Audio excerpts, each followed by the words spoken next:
Assalamualaikum warahmatullahi wabarakatuh.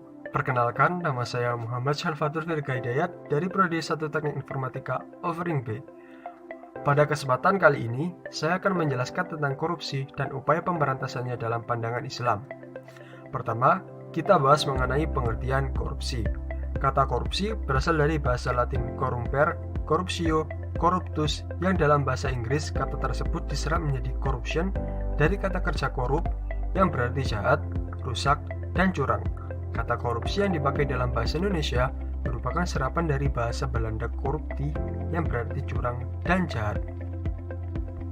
Menurut Undang-Undang Nomor 31 Tahun 1999 Pasal 2 Ayat 1 tentang pemberantasan tindak pidana korupsi disebutkan bahwa korupsi adalah setiap orang yang secara melawan hukum melakukan perbuatan memperkaya diri sendiri atau orang lain atau suatu korporasi yang dapat merugikan keuangan negara atau perekonomian negara. Selanjutnya, kita akan membahas bentuk-bentuk korupsi. Beberapa istilah dalam hukum Islam yang dapat dikategorikan sebagai korupsi adalah sebagai berikut. Pertama adalah hulul yang berarti penggelapan. Secara bahasa, hulul berarti mengambil sesuatu dan menyembunyikan dalam hartanya. Yang kedua adalah riswah yang secara bahasa berarti menyuap dan menyogok. Yang ketiga adalah hadiah atau gratifikasi. Pemberian hadiah menjadi haram hukumnya jika untuk kepentingan tertentu seperti memberikan uang kepada pejabat untuk memudahkan suatu urusan. Yang keempat adalah sariko atau pencurian. Tindakan pencurian merupakan salah satu bentuk dari tindak pidana korupsi karena termasuk mencuri uang negara, uang perusahaan, uang organisasi ataupun uang orang lain tanpa alasan yang sah.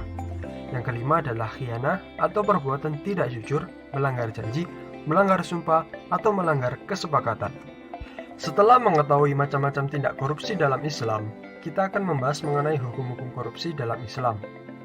Semua kejahatan yang berkaitan dengan tindak pidana korupsi merupakan dosa besar karena menimbulkan dampak negatif bagi masyarakat. Di dalam Islam, jika ada seseorang yang mencuri, maka diberlakukan hukum potong tangan. Dengan adanya pencurian dan orang yang mencuri dipotong tangannya, orang lain akan merasa takut dan berpikir panjang untuk melakukan sesuatu. Hukuman lain bagi koruptor mulai yang paling ringan bisa berupa penjara, diberhentikannya dari jabatan, dan penyitaan harta untuk negara, hingga hukuman mati. Kenapa sih korupsi ini bisa terjadi? Ternyata ada beberapa penyebabnya loh. Yang pertama adalah motif internal. Contohnya adalah sikap terlalu mencintai harta, sikap tamak dan serakah, sikap hidup konsumtif dan hedonis, dan pemahaman agama yang dangkal. Yang kedua adalah motif eksternal. Contohnya adalah adanya kesempatan dan sistem yang rapuh, faktor budaya, faktor kebiasaan dan kebersamaan, dan penegakan hukum yang lemah. Korupsi sangat berbahaya bagi kehidupan di skala sektor. Bagi individu, korupsi dapat menghancurkan diri seseorang dan merusak ibadah, menghancurkan keluarga, serta keturunannya. Bagi generasi muda, korupsi akan membuat anak menjadi pribadi antisosial sehingga pribadi mereka menjadi terbiasa dengan sifat tidak jujur dan tidak bertanggung jawab. Bagi masyarakat, membuat setiap individu akan mementingkan dirinya sendiri dan tidak adanya kerjasama dan persaudaraan yang tulus.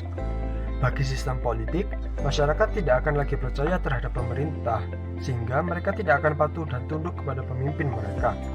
Bagi sistem birokrasi dan administrasi, menjadikan kualitas layanan menjadi buruk dan mengecewakan publik sehingga terjadi kemarahan sosial.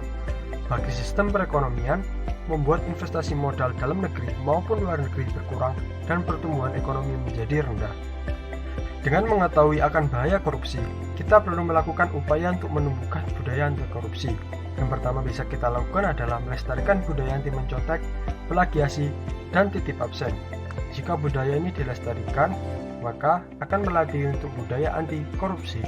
Yang kedua, hal yang bisa kita lakukan adalah memegang teguh amanah kita kepada Tuhan, amanah kita kepada sesama manusia, dan amanah kita terhadap diri sendiri.